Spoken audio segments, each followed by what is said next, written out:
Muy buenas chicos, ¿cómo estáis? Webinar 10, en donde vamos a ver Puel múltiple. Va a ser un indicador muy sencillo, pero a la par muy eficiente, que creo que vais a entender a la perfección y sus conclusiones os van a llamar muchísimo la atención porque las vais a poder usar a partir de ahora. Dejadme recordaros que este es el 10º webinar gratuito que hacemos en esta serie formativa. Os animamos a que os veáis los otros 9. Tienen un carácter de más sencillo a más complicado. El Puel múltiple es algo, digamos, un poquito más complicado, pero como digo, mucho más sencillo que otros muchos. Va a ser, digamos, un indicador que nos va a informar de todos los aspectos de las capitulaciones de los mineros y sobre todo de el sentimiento de mercado para con estos protagonistas. Quedaros hasta el final porque además tenemos una noticia que daros al final. Primero, bueno, pues tenéis la exención de responsabilidad y dejarme presentaros a Alex y a mí, que mi nombre es Jesús, somos los responsables y tutores de Nodechar y tenemos un objetivo, enseñaros y daros a conocer el análisis on-chain de la mano de Nodechar, ¿vale? Los objetivos del webinar y del, digamos, toda la serie formativa, y siempre me gusta decir, si os quedáis hasta el final vais a aprender lo que tenéis delante, vais a conocer esas nociones básicas del análisis on-chain y sobre todo vais a, digamos, a daros cuenta del potencial que tiene el mundo on-chain a la hora de crearos unas perspectivas para vuestra narrativa a medio y largo plazo bestiales, ¿vale? Para este tipo de perspectivas vamos a utilizar en esta ocasión el Puel múltiple, ¿vale? Que no es más que un indicador que relaciona las ganancias que tienen los mineros, que son una parte muy importante de este ecosistema, unos protagonistas súper importantes, con su media anual y la va a comparar con las ganancias que tienen ahora, ¿vale? Entonces veremos que se van a poder utilizar las comisiones que se llevan, veremos que todas esas recompensas, todas esas monedas emitidas, vamos a utilizarlas, ¿vale? Porque es totalmente traqueable lo que la actividad de los mineros y vamos a compararla con su media anual, es decir, vamos a cada día, cada hora, cada minuto cuestionarnos la actividad de los mineros y compararla con lo que han hecho el último año, ¿vale? Esto nos va a dar una información muy básica pero muy relevante relacionada con el sentimiento de los mineros y por lo tanto con esas tendencias potenciales en el mercado, ¿vale? Al final el Puel múltiple de forma más sencilla, de forma más general se va a ver así, ¿vale? Fijaros que no tiene correlación con el mercado. Obviamente si sube, sube, si baja, baja. Tendrá quizá cierta correlación positiva, pero quiero que os fijéis en que es lateral, en que no sube, no tiene tendencia, ¿vale? No es un gráfico como el precio o como cualquier otro indicador que quizá podamos inferir una tendencia. Si os fijáis, nos va simplemente informando en una escala de 0 a 100 de ese sentimiento que van a tener los mineros. Vamos a indagar un poquito más y vamos a, bueno, pues obviamente os vamos a invitar a combinar la información del Puel múltiple con el resto de todos los indicadores que estáis aprendiendo para llegar a conocer, como hemos dicho, ese sentimiento por parte de los inversores a corto plazo, largo plazo y ahora este tipo de inversores, los mineros, que están totalmente, digamos, independizados del resto de las métricas. El resto de métricas que hemos visto, por ejemplo, el SOPR, el MVRV, la capitalización realizada, no forman parte los mineros de ellas, ¿vale? Los mineros se estudian por separado, se estudian en este tipo de métricas que os hemos puesto el ejemplo del Puel múltiple, que es lo que estamos estudiando ahora. Por ello, para hacernos, digamos, estudiar el mercado, analizar el mercado, crearnos perspectivas y narrativas fiables, vamos a comparar el Puel múltiple con el resto de métricas aprendidas para crear todo ese potencial, ¿vale? Vamos a añadir al Puel múltiple simplemente, ¿vale?, una línea por aquí abajo, ¿vale?, por debajo del 0,5 aproximadamente, donde quiero que penséis en una capitulación de los mineros. Vamos a explicar qué es esto de la capitulación de los mineros y es un sentimiento tan negativo por parte de estos inversores tan importantes que os voy adelantando y lo veremos a continuación. Llegan incluso hasta tener una actividad curiosa, que es apagar maquinarias, apagar las máquinas, apagar esos superordenadores mineros, ya que el precio tan bajo de Bitcoin en esos momentos no justifica el gasto de energía, ¿vale? Fijaros, no justifica el gasto de energía.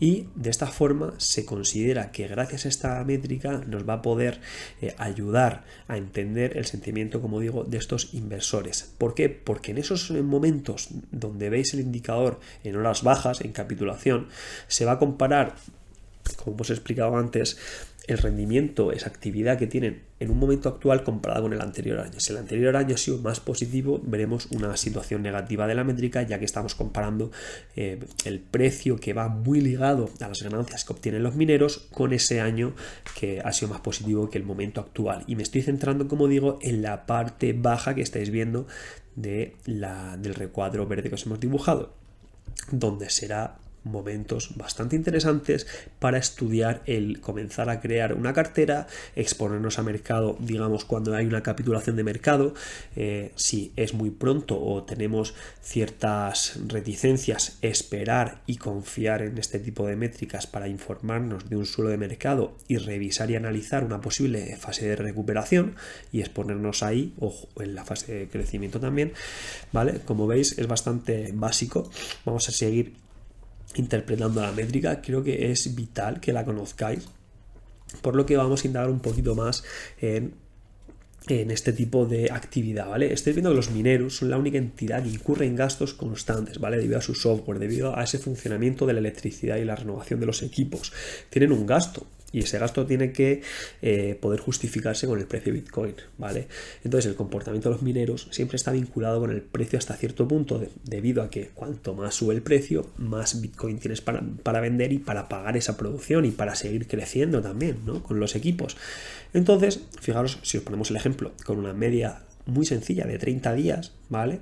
Aquí en la leyenda elegible lo estáis viendo, hemos señalado la media de 30 días, se ve una actividad, ¿vale? Totalmente eficiente a la hora de predecir o analizar los suelos de mercado. Y me vais a decir, oye Jesús, pero este indicador que me está diciendo, el sentimiento, la actividad o el resumen de la actividad comparada con el año anterior de los mineros, ¿qué tiene que ver con el precio?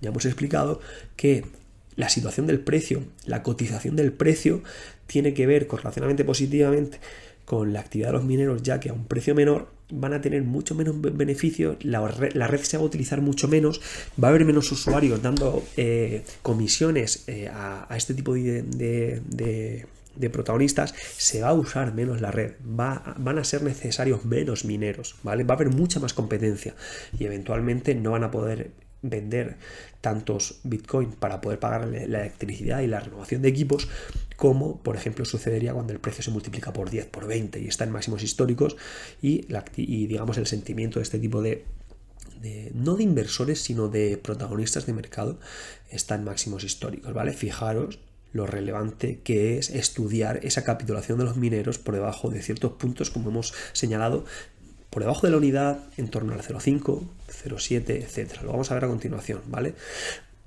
Disculpad. El múltiplo de Boole se puede interpretar de la siguiente forma, y creo que esto sí, lo vais a entender perfectamente, ¿vale? Vamos a leerlo juntos. Si todos los Bitcoin minados se vendieran inmediatamente en el mercado, ¿qué tan rentables serían los pools de minería en comparación con el último año histórico? Es decir, si se distribuyesen todos los Bitcoin, ¿vale?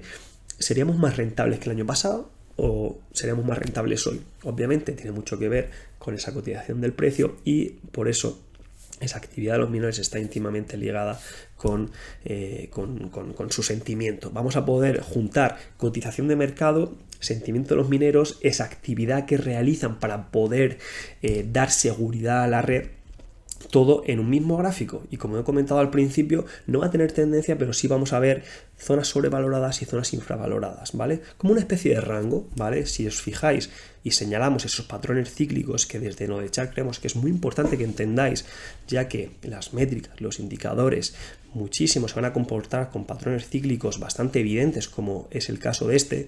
A partir de una lectura de 10 de la métrica, por ejemplo, hemos puesto una media simple de 7 días que quita un poquito de ruido, pero se asemeja mucho a la realidad de la métrica. Sobre 10, como digo, veis no euforia, ¿vale? Sino un rendimiento, ¿vale? Un rendimiento que se aleja de lo habitual relacionado con el último año. Y por abajo, que es donde, por ejemplo, a mí más me gusta, fijaros cómo podemos ver que, disculpad, cuando los mineros mejoran ese sentimiento, comienza esa fase de recuperación, ¿vale? Y van a ser momentos bastante eficientes a la hora de invertir en Bitcoin. Vamos a ver las funcionalidades, vamos a indagar un poquito más en lo que significa esto de las minerías de Bitcoin y sobre todo el comportamiento y el sentimiento de los mineros, ¿vale? Vamos a hablar de señales de compra, ¿vale? Muy sencillo, valores inferiores a 0,5, como hemos comentado. Señal de compra, señal de acumulación, señal de que se nos tiene que encender la alarma a la hora de explicar y analizar el final de un posible ciclo bajista, ¿vale? Cuando disminuye la métrica, nos está indicando que los ingresos de los mineros están bajando significativamente en comparación con los, digamos, costes que invirtieron, ¿vale? Tú inviertes en 20 ordenadores, en edificios, en software y eventualmente si está bajando ese indicativo significa que estás obteniendo muchos menos ingresos que el último año, estás obteniendo muchos menos ingresos de lo que has invertido, ¿vale? Esto puede desencadenar en una capitulación de los mineros, como se suele decir, donde estos apagan las máquinas porque el precio de Bitcoin no justifica el poder pagar toda la electricidad necesaria para minar y sobre todo esa renovación de equipos tan necesaria para que, bueno, pues esa empresa de minería vaya creciendo, ¿no? Entonces pinta tal que así, ¿vale? Es un gráfico similar al que hemos visto anteriormente, pero fijaros que es tan sencillo, no tenemos cortes, no tenemos más cortes de rentabilidad temporales, es muy sencillo, tenemos que jugar simplemente con las medias si queremos otorgarle un poquito de limpieza al gráfico, pero va a resultar muy sencillo de interpretar. Y como hemos dicho, es, digamos, el buque insignia de la lectura del sentimiento de este tipo de inversores tan importante, ¿vale? Os animo a que lo vigiléis y que sobre todo cuando pensáis que Bitcoin no puede bajar más, que incluso salgan las noticias que puede ser una estafa, que esto se va a cero o a lo mejor que ya se ha pasado la moda, reviséis este tipo de indicadores porque os va a sorprender los patrones cíclicos a partir de los cuales si está por debajo de 0,5 y estamos obviamente visitando posibles suelos de ciclo en Bitcoin, ¿vale? Analizar fases de recuperación después de esto, a la par que esa recuperación de niveles por encima del 0,5 y llegando a la unidad por parte de los mineros, nos va a ayudar a crear una cartera muy eficiente, muy abajito en los ciclos alcistas, que es lo que queremos, ¿vale? Vamos a hablar por ahora de señales de venta, ¿vale? Valores superiores a 2,5. Hemos visto que hace bastantes años superaban los 10, vamos a intentar entender que ha ido evolucionando este sentimiento de los mineros y vamos a estudiar esos valores de 2,5, ¿vale? Si la métrica aumenta, ¿vale? Indica que los ingresos de los mineros están creciendo significativamente en comparación con el gasto que tuvieron hace un año, ¿vale? Vamos a comparar la actividad, la media de hace un año con el momento actual. Entonces es probable que Bitcoin esté mostrando un sentimiento sobrevalorado, ¿vale? Un crecimiento tan grande, ¿vale? Que en este tipo de métricas nos va a indicar que no es que los mineros estén, digamos, de euforia, sino que su rendimiento es tremendo, su rendimiento es bestial. Eso nos tiene que llamar la atención, ¿vale? Porque no queremos invertir en mercados sobrevalorados, queremos empezar a distribuir, queremos y necesitamos entender que necesitamos, digamos, crear una estrategia de salida, ¿vale? Y sobre todo, si no estamos expuestos, porque quizás nuestro primer ciclo o estéis aprendiendo de este mundo de on-chain y estáis intentando analizar el mercado desde este punto de vista, por favor, no invirtáis en mercados donde este tipo de métricas está muy expandida, ¿vale? O por ejemplo, donde este tipo de métricas, como estáis viendo aquí señalando con el ratón, está superando anteriores máximos. Si supera anteriores máximos y sobre todo si la métrica está por encima del 2,5 con una mediana sencilla, por ejemplo, de 14 días, o podéis poner la media simple de 7 o la exponencial de 7 para que imite muy bien, ¿no? esa métrica, ese múltiplo de Boole. Cuando supere ese 2,5, cuidado, ¿vale? Cuidado porque el mercado es probable que si vemos el precio esté vertical, ¿vale? Y eso va a mostrar zonas de sobrevaloración y quizá, como hemos explicado en anteriores webinars, por ejemplo en el de la capitalización realizada, la posibilidad de que se esté creando un techo de mercado, ya que el tipo de inversores que entra en esa última etapa de ciclos alcistas en FOMO es imposible que mantengan mucho el mercado alcista, ¿vale? Ya hemos terminado, pero dejadme que os cuente que tenéis con el Nodecharts 30, con el código Nodecharts 30, un descuento del 30% en nuestra formación avanzada, ¿vale? Os invito a que reviséis nuestra web, nodechar.com, y que os beneficiéis de ese descuento del 30% en nuestra formación básica avanzada, ya que os cuento, tanto Alex como yo, como el equipo de Nodechar, tenemos la filosofía de que no queremos ser una empresa solo de datos, de métricas, sino que queremos aportar a nuestros suscriptores, a nuestros alumnos, ese extra, ofreciéndoles una formación de calidad, una formación que en el caso de la avanzada se da durante más de 25 horas, cara a cara con nosotros, conmigo, con Alex. Y además tenemos un Discord donde todos los días estamos resolviendo dudas, todos los días nuestros miembros están analizando el mercado, todos los días estamos revisando los techos de mercado, los suelos de mercado, compartiendo ideas relacionadas con esas métricas, con el gráfico de Bitcoin también. Y aparte también las mentorías semanales que da Alex con vosotros, ¿vale? Todo dentro de ese ecosistema, digamos, esa experiencia de Nodechar que quiere, que lo único que quiere es, como hemos dicho al principio, consigáis el objetivo de invertir de una manera más eficiente, con mucha más información gracias a este tipo de métricas, a este tipo de análisis, que si no lo conocéis, repito, es el 10º webinar gratuito. Hay otros 9 que van increciendo de menos dificultad, más dificultad, y que os va a ayudar a entender cómo funciona el mercado Bitcoin desde un prisma bastante eficiente y bastante transparente. Recordar, descuento el 30% con el código NODECHAR30. Visita nuestra web, que está por aquí arriba. Creemos que os va a gustar si os ha llamado la atención este webinar, ¿vale? Solo me queda decir gracias y nos vemos en el siguiente. Chao.